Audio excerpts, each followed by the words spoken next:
Hello everyone, मेरा नाम है आर्चा और आप सभी का स्वागत है the Twin Bros YouTube channel में। आज हम पढ़ने वाले हैं class 12 geography part B book India people and economy का चैप्टर 6 जो कि है वाटर रिसोर्सेज। ये चैप्टर हमारे लिए बहुत ही इंपॉर्टेंट है क्योंकि आज के टाइम पे हमारी सोसाइटी एक क्रूशियल चैलेंज फेस कर रही है जो कि है वाटर स्कैर्सिटी। पॉपुलेशन तेजी से इंक्रीज हो रहा है, लेकिन इस बढ़ते पॉपुलेशन के डिमांड को मीट करने के लिए सफिशिएंट सप्लाई हमारे पास नहीं है and water is necessary for our survival. और जितना भी पानी सरफेस वाटर सोर्स और ग्राउंड वाटर सोर्स में बचा है वो कंटामिनेटेड और हाईली पोल्यूटेड है। तो इसीलिए हमें इस चैप्टर को बहुत ही ध्यान से समझना होगा। तो बिना किसी देरी के चलिए शुरू करते हैं। हमने छोटे क्लासेस में पढ़ा है कि अर्थ का 71% पानी है, लेकिन यहाँ पे हमें ये ध्यान देना है कि इस 71% में सिर्फ 3% ही फ्रेश वाटर है, यानी कि एक लार्जर प्रोपोर्शन सलाइन वाटर है। और इस 71% में हम सिर्फ 3% फ्रेश वाटर को ही यूज कर सकते हैं। तो इस वजह से भी वाटर कंजर्वेशन बहुत ही जरूरी हो जाता है। और पानी एक साइक्लिक सोर्स है, यानी कि कॉन्स्टेंटली जनरेट होते ही रहता है। हमने वाटर साइकिल के बारे में भी पढ़ा है एंड यहाँ पे अबंडेंट सप्लाई भी है पानी का, फिर भी हम वाटर स्कैर्सिटी फेस करते हैं। द मेन रीजन इज जितना भी फ्रेश वाटर हमारे पास अवेलेबल है कम है और कंटामिनेटेड है और हाईली पोल्यूटेड भी है। Also, the availability of fresh water varies over space and time. And water scarcity के वजह से countries, regions और communities के बीच में हम tension और disputes भी देख सकते हैं। Example, इंडिया एंड पाकिस्तान के बीच में इंडस वाटर को लेकर, इंडिया एंड बांग्लादेश के बीच में गंगा वाटर को लेकर एंड इंडिया में तमिलनाडु एंड कर्नाटका के बीच में कावेरी वाटर डिस्प्यूट भी हुआ है।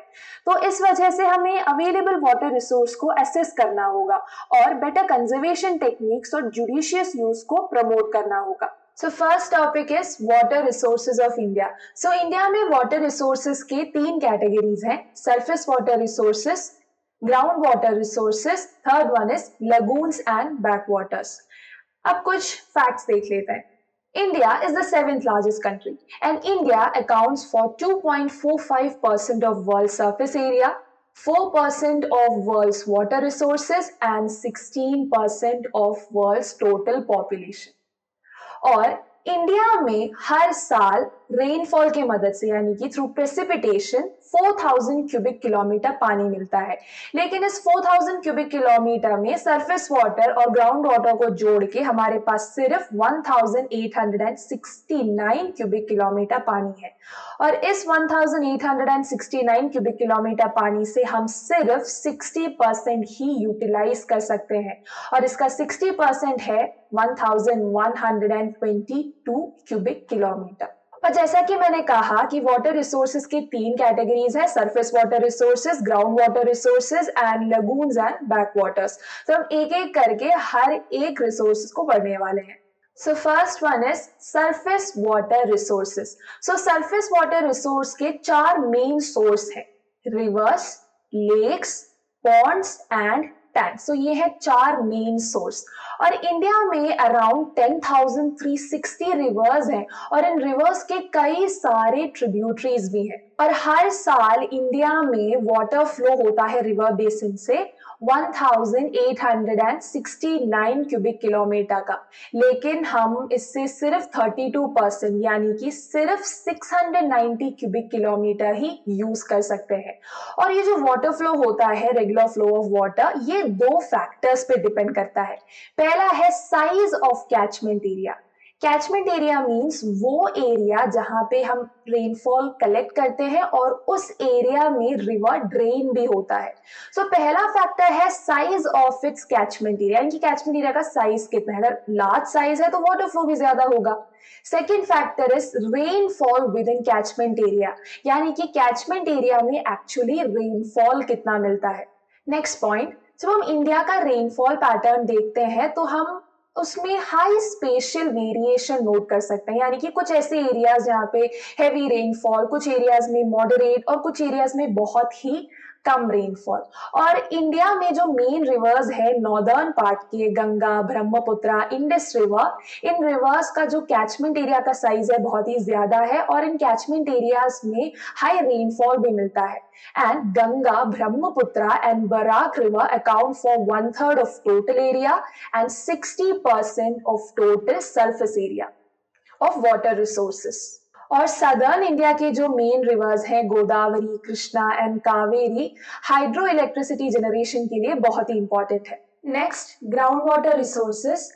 सो इंडिया में जो टोटल रिप्लेनिशेबल ग्राउंड वाटर रिसोर्स है, रिप्लेनिशेबल मीन्स रिन्यूएबल, जो रिन्यू हो सकता है, तो टोटल रिप्लेनिशेबल ग्राउंड वाटर रिसोर्सेज है 432 क्यूबिक किलोमीटर।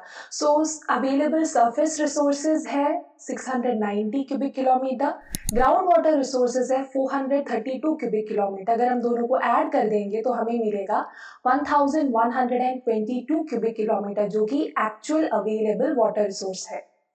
सो इंडिया में सबसे ज्यादा ग्राउंड वाटर यूटिलाइजेशन होता है नॉर्थ वेस्टर्न रीजन और साउथ इंडिया के रिवर बेसिन एरिया में। रिवर बेसिन मीन्स वो एरिया जो रिवर और उनके ट्रिब्यूटरीज ड्रेन करते हैं, यानी कि कवर करते हैं। सो अब कुछ स्टेट वाइज डिस्ट्रीब्यूशन भी देख लेते हैं। So ground water utilization is very high in the states of Punjab, Rajasthan, Haryana and Tamil Nadu.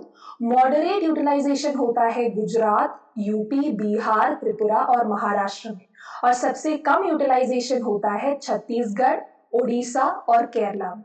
Next, lagoons and backwaters. So हमें पता है इंडिया का जो कोस्ट लाइन है वो बहुत ही लॉन्ग है, 7516.6 किलोमीटर लॉन्ग, और इंडेंटेड भी है, यानी कि अनइवन है, ब्रोकन कोस्ट लाइन है। और इसी वजह से इंडिया में कोस्ट लाइन में कई सारे लगून्स और बैकवाटर्स हैं, और लगून्स का मतलब है salt water lakes. Next point, Kerala, Odisha, West Bengal जैसे स्टेट्स में जो भी सरफेस वाटर रिसोर्स है ये मोस्टली लगून्स और बैकवाटर्स के फॉर्म में है। और लगून्स में जो पानी है वो ब्रैकिश है, मैंने कहा कि सॉल्ट वाटर लेक है तो सलाइन है पानी, सॉल्ट कंटेंट ज्यादा है। फिर भी ये जो ब्रैकिश वाटर है it's useful for fishing, then irrigating paddy crops यानी कि rice cultivation and coconut cultivation. Next topic, water demand and utilisation. So इस टॉपिक में हम ये देखेंगे कि कौन सा सेक्टर कितना यूटिलाइज कर रहा है ग्राउंड वाटर और सरफेस वाटर को। तो हमें पता है इंडिया एक अग्रेरियन इकोनॉमी है, एग्रीकल्चर बहुत ही इंपॉर्टेंट है और हमारी 2/3 ऑफ पॉपुलेशन एग्रीकल्चर पे ही डिपेंड करती है। तो इसीलिए इंडिपेंडेंस के टाइम से ही इरिगेशन को बहुत ही ज्यादा इंपॉर्टेंस दिया जाता है, क्योंकि इरिगेशन जरूरी होता है एग्रीकल्चर प्रोडक्शन और प्रोडक्टिविटी इंक्रीज करने के लिए। इसीलिए जो हमारे 5 ईयर प्लान्स थे उन 5 ईयर प्लान्स में भी मल्टीपर्पज प्रोजेक्ट्स जो कि डैम्स हैं उन्हें बहुत ही हाई प्रायोरिटी दिया गया था। सो मल्टीपर्पज प्रोजेक्ट्स डैम्स जैसे बकरानंगल dam, Hirakud dam, Damodar valley project, Nagarjuna Sagar project, Indira Gandhi canal dam. And India's water demands at present is dominated by irrigational needs. और इसी से हमें पता चलता है कि सबसे ज्यादा वाटर यूटिलाइजेशन होता है एग्रीकल्चर सेक्टर के द्वारा। Agriculture sector utilises 89% of surface water and 92% of ground water. Next, industrial sector. So industrial sector agriculture sector के कंपैरिजन में कम यूटिलाइज करता है, just 2% of surface water and 5% of ground water. Third है domestic sector, यानी कि जो भी house hold activities और जो नॉर्मली हमारी डे टू डे एक्टिविटीज में यूज होता है वो डोमेस्टिक सेक्टर में आता है। और डोमेस्टिक सेक्टर में सरफेस वाटर का यूटिलाइजेशन ज्यादा होता है कंपेयर टू ग्राउंड वाटर। फिलहाल तो सबसे ज्यादा यूटिलाइजेशन एग्रीकल्चर सेक्टर कर रहा है, लेकिन जैसे ये सेक्टरल शिफ्ट हो रहा है तो फ्यूचर में हम देख सकते हैं कि इंडस्ट्रियल सेक्टर और डोमेस्टिक सेक्टर ज्यादा पानी यूटिलाइज करने वाला है। नेक्स्ट, बहुत ही इंपॉर्टेंट टॉपिक है demand of water for irrigation. अब इरिगेशन बहुत ही इंपॉर्टेंट हमें पता है एग्रीकल्चर के लिए, लेकिन इरिगेशन चाहिए क्यों? कुछ रीजंस हैं, एक एक करके हर एक रीजन को अच्छे से समझ लेते हैं। पहला रीजन ये है कि इंडिया में जो मानसून है इनकंसिस्टेंट है और इसीलिए इरिगेशन जरूरी होता है कल्टीवेशन के लिए। कुछ ऐसे एरियाज होते हैं जो ड्रॉट प्रोन एरियाज है, जैसे नॉर्थ वेस्टर्न और डेक्कन प्लेटू। कुछ एरियाज में रेनफॉल अबंडेंट है, लेकिन ऐसे एरियाज भी हैं जो ड्रॉट प्रोन एरियाज है और वहां पे अगर हमें कल्टीवेशन करना है तो हमें इरिगेशन चाहिए होता है। और irrigation is also needed because of spatio-temporal variability in rainfall। अब ड्रॉट प्रोन एरियाज में इरिगेशन चाहिए होता है, लेकिन कभी कभार ऐसे एरियाज जहाँ पे रेनफॉल अच्छा खासा मिलता है वहां पे भी इरिगेशन जरूरी होता है। स्टेट्स जैसे वेस्ट बंगाल और बिहार में जब हैवी रेनफॉल के बाद ब्रेक आता है मानसून में, यानी कि जब ड्राई स्पेल होता है, तब इरिगेशन चाहिए होता है कल्टीवेशन के लिए, क्योंकि उस ड्राई स्पेल वाले पीरियड में रेनफॉल की कमी की वजह से हम कल्टीवेशन नहीं कर सकते, इसीलिए रेनफॉल जरूरी होता है। Next, water intensive crops cultivate करने के लिए भी इरिगेशन चाहिए। सिर्फ रेनफॉल पे हम डिपेंड नहीं कर सकते, इरिगेशन भी चाहिए होता है for ensuring regular supply of moisture. और वाटर इंटेंसिव क्रॉप्स होते हैं राइस, शुगर केन, जूट जैसे क्रॉप, जिनको अपने कल्टीवेशन के लिए बहुत ज्यादा पानी चाहिए होता है। और इरिगेशन के कई सारे बेनिफिट्स भी हैं। इरिगेशन की मदद से हम मल्टीपल क्रॉपिंग कर सकते हैं, यानी कि एक ही लैंड में कई सारे क्रॉप्स को कल्टीवेट कर सकते हैं। और जो एरियाज इरिगेटेड होते हैं उस एग्रीकल्चर लैंड का प्रोडक्टिविटी काफी ज्यादा होता है कंपेयर टू वो एग्रीकल्चर लैंड जो इरिगेटेड नहीं होता। Irrigated lands have higher agriculture productivity than unirrigated lands. फिर जो ग्रीन रेवोल्यूशन के वक्त HYV सीड्स इंट्रोड्यूस किया था, हाई यील्डिंग वैरायटी वाला सीड, तो उस सीड का एक रिक्वायरमेंट था regular supply of moisture. Irrigation की वजह से we were able to ensure regular supply of moisture. इसी वजह से green revolution was successful in Punjab, Haryana and western Uttar Pradesh, जहां पे इरिगेशन फैसिलिटी अवेलेबल था। नेक्स्ट पॉइंट, पंजाब, हरियाणा और वेस्टर्न उत्तर प्रदेश में 85% से ज्यादा एग्रीकल्चरल लैंड यानी कि net sown area irrigated land है। और इस टोटल नेट इरिगेटेड एरिया में पंजाब में 76.1% और हरियाणा में 51.3% इरिगेशन वेल्स और ट्यूबवेल्स की मदद से किया है। अब इरिगेशन की मदद से हम एग्रीकल्चर प्रोडक्टिविटी इन स्टेट्स में इंश्योर कर पाए, लेकिन अगेन यहाँ पे एक प्रॉब्लम था, ओवर इरिगेशन। हर एक चीज मॉडरेशन में ही अच्छा होता है। अब जब ओवर इरिगेशन होने लगा तब जो ग्राउंड वाटर है वो डिप्लीट होने लगा। Then over use of ground water also resulted in decline in ground water table, और ग्राउंड वाटर में टॉक्सिक एलिमेंट्स का कॉन्सेंट्रेशन भी बढ़ने लगा। राजस्थान और महाराष्ट्र में फ्लोराइड कॉन्सेंट्रेशन बढ़ा और वेस्ट बंगाल और बिहार में आर्सेनिक कॉन्सेंट्रेशन बढ़ा, जो कि टॉक्सिक एलिमेंट्स हैं। Next, emerging water problems. Introductory part में हमने डिस्कस किया था कैसे इंक्रीजिंग पॉपुलेशन का जो इंक्रीजिंग डिमांड है वो मीट करने के लिए हमारे पास सफिशिएंट सप्लाई नहीं है, और जितना भी अवेलेबल वाटर रिसोर्स है वो पोल्यूटेड है। और इस पोल्यूशन के मेन कल्प्रिट्स है इंडस्ट्रियल, एग्रीकल्चर और domestic sector. First we will study deterioration of water quality. Water quality क्या है? Water quality means purity of water, यानी कि वो पानी जिसमें कोई भी टॉक्सिक अनवांटेड मटेरियल ना हो, यानी कि प्योरिटी ऑफ वाटर और water without unwanted foreign substance. अब ये अनवांटेड मटेरियल क्या होता है? ये हो सकता है micro organisms, chemicals, toxic industrial waste. और जब भी ये वेस्ट का कॉन्सेंट्रेशन, टॉक्सिक वेस्ट का concentration lake, streams, rivers, ocean और कई सारे वाटर बॉडीज में बढ़ने लगता है, तब वो वाटर बॉडी पोल्यूटेड या फिर कंटामिनेटेड हो जाता है। और इंडिया में मोस्ट पोल्यूटेड रिवर्स है गंगा और यमुना। नेक्स्ट टॉपिक है वाटर कंजर्वेशन एंड मैनेजमेंट। हमने बहुत सारी प्रॉब्लम्स के बारे में डिस्कस किया है, तो अब कंजर्वेशन मेथड्स पे देख लेते हैं। अगेन इंक्रीजिंग डिमांड को सपोर्ट करने के लिए सप्लाई ना होने की वजह से हमें जितना भी अवेलेबल है उसे कंजर्व करना होगा। अब आप सोच सकते हो कि 71% तो पानी है, उसमें से सिर्फ 3% ही फ्रेश वाटर है। अगर जो बाकी सलाइन वाटर है उसे फ्रेश वाटर बनाने की कोशिश करते हैं, उसे ड्रिंकेबल बनाते हैं, लेकिन यहाँ पे भी एक प्रॉब्लम है। डीसैलिनाइजेशन एक प्रोसेस है जिससे हम सॉल्ट, मिनरल्स और बाकी अनवांटेड मटेरियल्स को रिमूव कर सकते हैं पानी से। लेकिन ये बहुत ही ज़्यादा कॉस्टली है। तो इसीलिए इस कंज़र्वेशन मेथड को भी या फिर इस मेथड को भी हम एलिमिनेट कर सकते हैं। सो हाई कॉस्ट ऑफ डीसैलिनाइज़ेशन की वजह से ये इतना सस्टेनेबल मेजर नहीं है। फिर एक ही ऑप्शन हमारे पास बचता है कि जुडिशियस मेजर्स को प्रमोट करें, लॉज या पॉलिसीज बनाए कंजर्वेशन के लिए। अब लॉज और पॉलिसीज के अलावा भी कुछ मेथड्स हैं जिसे यूज करके हम वाटर पोल्यूशन को कम कर सकते हैं और कंजर्वेशन को प्रमोट कर सकते हैं। और ये मेथड्स हैं वाटरशेड डेवलपमेंट, जिसके बारे में हम आगे पढ़ेंगे, फिर rain water harvesting method and the famous recycling and reuse method. Next, prevention of water pollution. So आपको कुछ चीजें समझना है। ये जो रिवर है ये सबसे प्योर रहता है, वाटर क्वालिटी रिवर की सबसे अच्छी तभी रहती है जब ये रिवर अपने हिली एरियाज में यानी कि ओरिजिन पॉइंट पे रहता है, क्योंकि हिली एरियाज जो रिवर का मेन ओरिजिन एरिया है, अपर स्ट्रेचेस, यहाँ पे एक तो पॉपुलेशन डेंसिटी बहुत ही कम है। तो मतलब ह्यूमन इंटरवेंशन जो हम पोल्यूशन कॉज करते हैं वो वाला फैक्टर वहां पे नहीं है। सो जब वाटर अपर स्ट्रेचेस में अपने ओरिजिन एरियाज में, हिली एरियाज में, तो वहां पे वाटर क्वालिटी, अच्छा वाटर क्वालिटी होता है। फिर जैसे जैसे रिवर प्लेन एरियाज में आता है तब क्या होता है, पोल्यूटेंट्स का जो एंट्री है वो बढ़ने लगता है। इरिगेशन सेक्टर से, डोमेस्टिक सेक्टर से, एग्रीकल्चर सेक्टर से पोल्यूटेंट्स आते हैं। एग्रीकल्चर सेक्टर से फर्टिलाइजर और इंसेक्टिसाइड, डोमेस्टिक सेक्टर से सॉलिड और लिक्विड वेस्ट, और इंडस्ट्रियल सेक्टर से हार्मफुल इंडस्ट्रियल वेस्ट और गैसेस रिलीज होते हैं। तो इन सभी चीजों की वजह से वाटर पोल्यूशन होता है।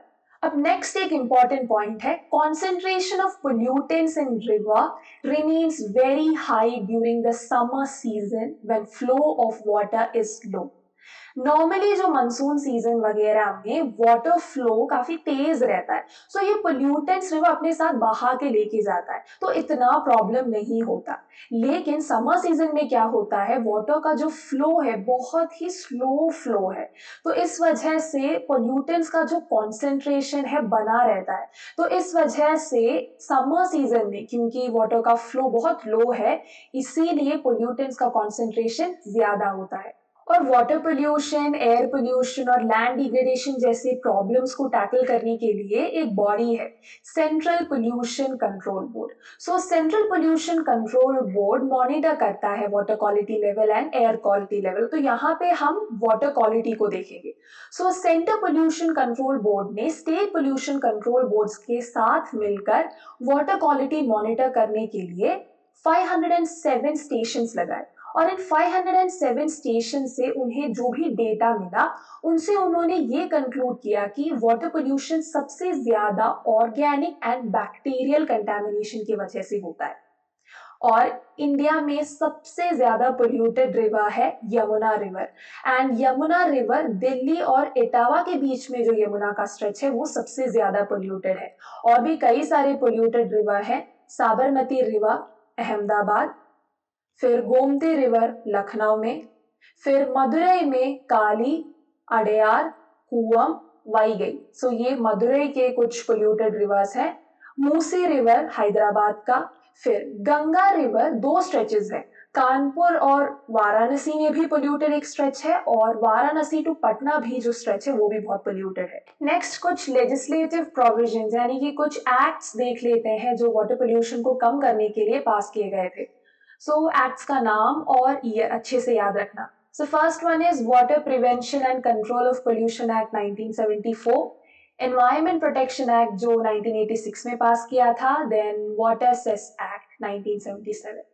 अब ये जो एक्ट्स थे ये पेपर पे ही सीमित रह गए, अच्छे से इम्प्लीमेंट नहीं हो पाए।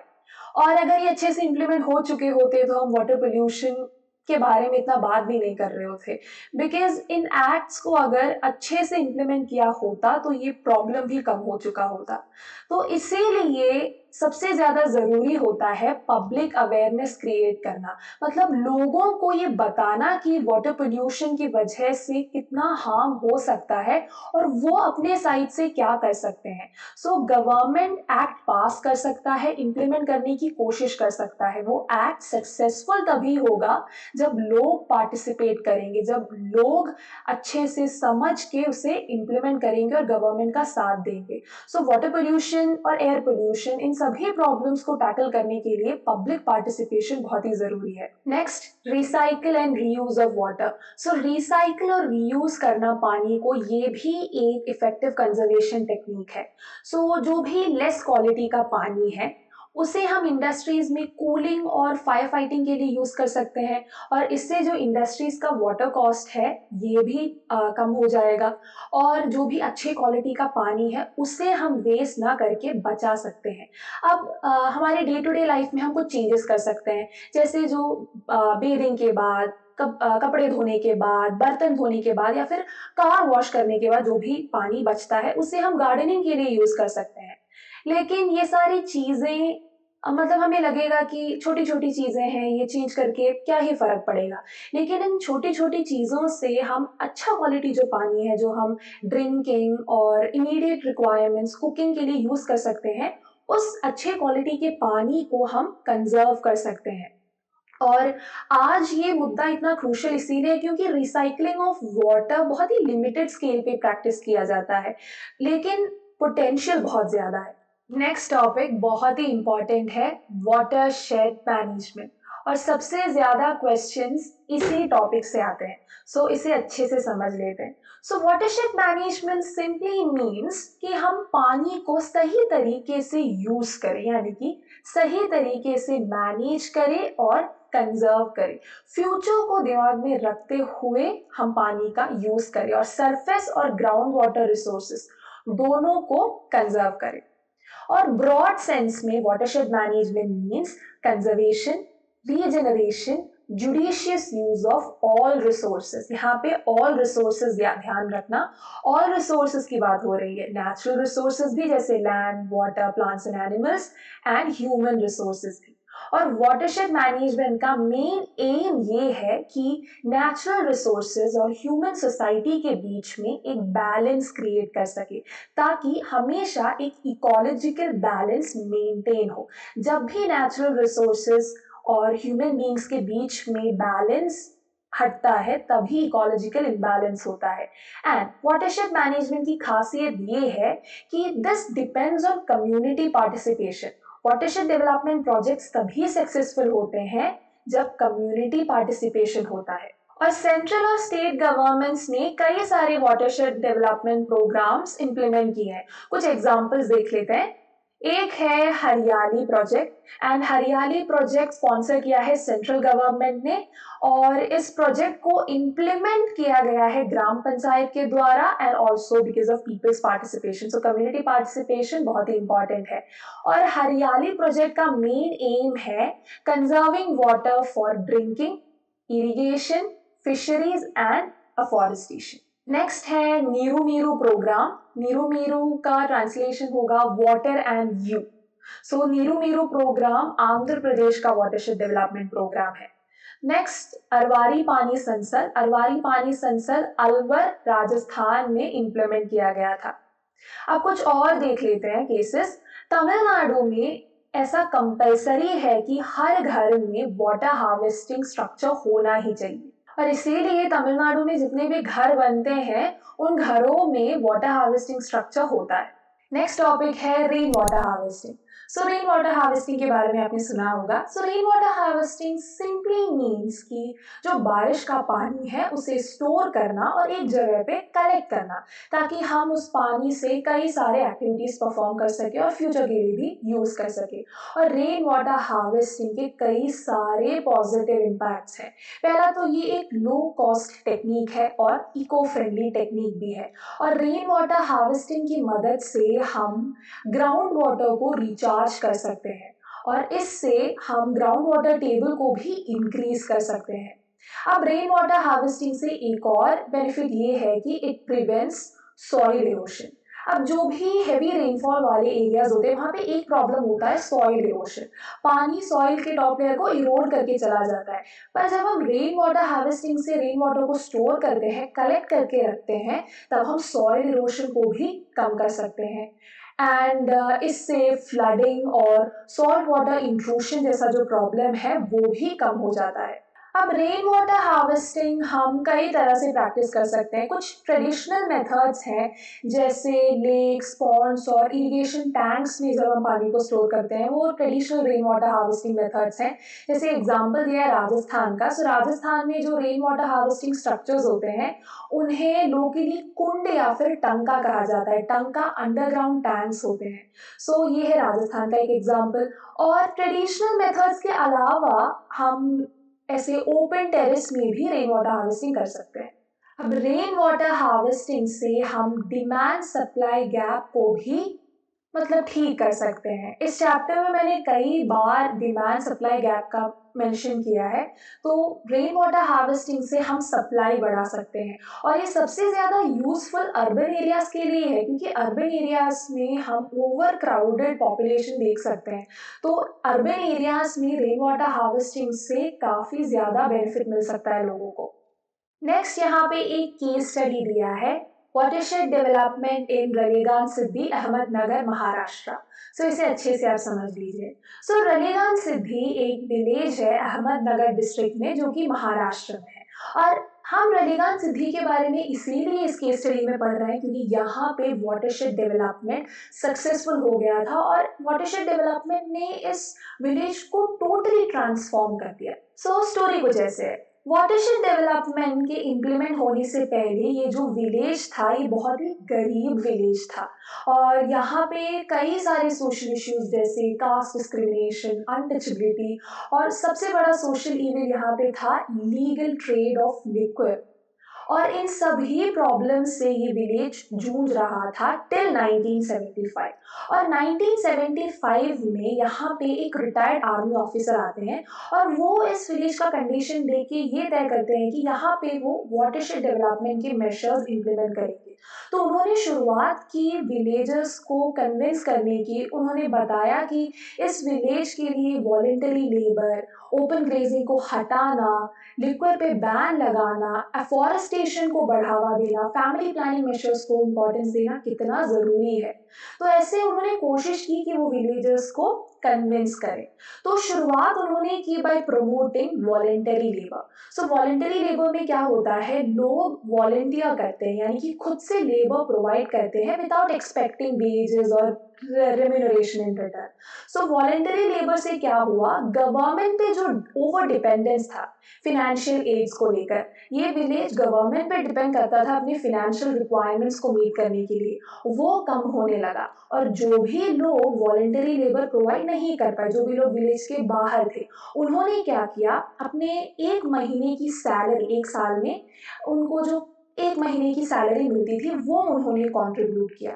सो लोगों के कम्युनिटी, उस कम्युनिटी के पार्टिसिपेशन के वजह से भी वाटरशेड डेवलपमेंट धीरे धीरे इस विलेज को ट्रांसफॉर्म करने लगा। और शुरुआत होता है डेवलपमेंट का by construction of percolation tank. लेकिन कुछ समय बाद ये टैंक टूट गया, वॉल लीक करने लगा। तब लोगों ने ही साथ में मिलकर इस टैंक को रिपेयर किया और जब ये टैंक पूरा पानी से भर गया तब लोगों ने इस आर्मी ऑफिसर के विजन को समझा और पूरी तरह से उन पे भरोसा किया। फिर रलेगान सिद्धि में एक यूथ ग्रुप फॉर्म होता है जिसका नाम था तरुण मंडल। सो तरुण मंडल ने कई सारे कैंपेन्स चलाए डाउरी सिस्टम को बैन करने के लिए, कास्ट डिस्क्रिमिनेशन, अनटचेबिलिटी को हटाने के लिए। और फिर रलेगान सिद्धि में जो भी लिक्विड मैन्युफैक्चरिंग यूनिट्स थे उन्हें हटाया गया, अल्कोहल पे पूरा बैन लगाया गया। और रलेगान सिद्धि में यूजुअली ओपन ग्रेजिंग होता था और ओपन ग्रेजिंग का एक डिमेरिट ये है कि हम पैस्चर को रेगुलेट नहीं कर पाते, तो यहाँ पे स्टॉल फीडिंग को प्रमोट किया गया।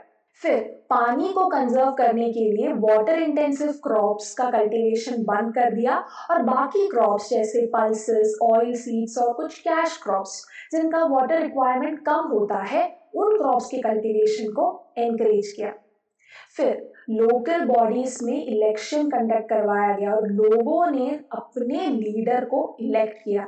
फिर कुछ न्याय पंचायत को भी इम्प्लीमेंट किया। न्याय पंचायत इनफॉर्मल कोर्ट्स थे, तो जो भी छोटे मोटे डिस्प्यूट्स विलेजेस में होते थे रलेगान सिद्धि में, उसे न्याय पंचायत में भी लोग सॉल्व करने लगे। तो इससे क्या हुआ कि पुलिस तक कोई केस पहुंचा ही नहीं। जो भी डिस्प्यूट होता था वो ये इनफॉर्मल कोर्ट्स में ही सेटल हो जाता था।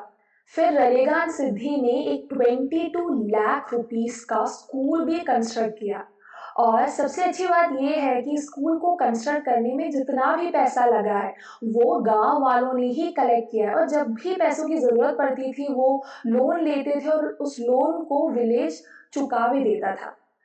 ऐसे करके Ralegan Siddhi with the help of watershed development measures self reliant बना और लोगों ने वॉलंटियर किया और अपना लाइफ सिक्योर करने के लिए लोगों ने ही इनिशिएटिव किया। So this was chapter 6 water resources. I really hope कि आपको अच्छे से समझ में आ चुका होगा। अगर कोई भी डाउट है तो आप कमेंट सेक्शन में पूछ सकते हो। आप ट्विन ब्रोस का टेलीग्राम चैनल और डिस्कॉर्ड ज्वाइन कर सकते हो ताकि आप भी ह्यूमैनिटीज की स्ट्रॉन्ग कम्युनिटी से कनेक्टेड रहो। जल्दी ही मिलते हैं नेक्स्ट चैप्टर के सॉल्यूशन के साथ। बाय।